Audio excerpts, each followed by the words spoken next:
యాదాద్రి జిల్లా ఆత్మకూరు మండలం రాఘవాపురం గ్రామానికి చెందిన సాగర్ కుటుంబం ఆపన్నస్తం కోసం ఎదురుచూస్తుంది.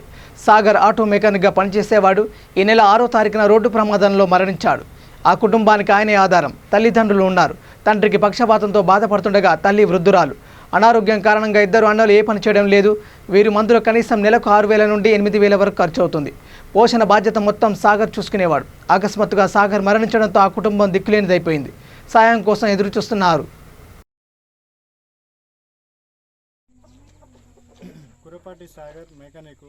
తను ఆటో మెకానిక్ మొత్కూరులో చేసుకునేవాడు. గత 15 సంవత్సరాలుగా చేసుకుంటుంటే అదే ఫీల్డ్ మీద అనుకోకుండా ఆత్మకూరు రూట్లో పోతే యాక్సిడెంట్ చేయడం జరిగింది. సో అనుకోకుండా తను ప్రాణాలు కోల్పోయాడు. వాళ్ళ అమ్మ నాన్న తన ఓల్డ్ ఏజ్, వాళ్ళ అన్న వాళ్ళు కూడా ఫిజికల్గా కరెక్ట్ లేరు. సో ఇంతో ఫ్రెండ్స్ నుండి సహాయ సహకారాలు ఇంతో అందుతున్నాయి తప్పితే ఎలాంటి గవర్నమెంట్ నుండి కూడా ఎలాంటి ఫండ్ రాలేదు. దాంతోపాటు యాక్సిడెంట్లో కూడా ఎలాంటి రూపాయి రాలేదు. గవర్నమెంట్ కూడా ఆదుకోవడం లేదు. సో వీలంత వరకు గవర్నమెంట్ నుండి కూడా సహాయ సహకారాలు చేసి ఈ నిరుపేదలకు కూడా సహాయ సహకారాలు అందించాలని మా యూత్ తరఫున అందరం కలిసి కోరుతున్నామండి.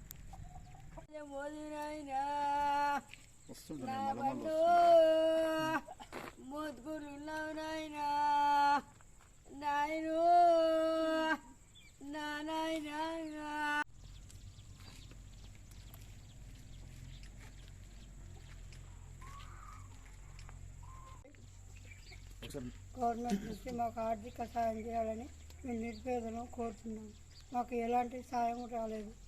ఇంతవరకు ఎవరు రెస్పాన్సిబిలిటీ కాలేదు. కాబట్టి మేము పేదవాళ్ళం కాబట్టి మేము పద్మశాలిలో మాకు మొగ్గాలు బంద్ అయినాయి.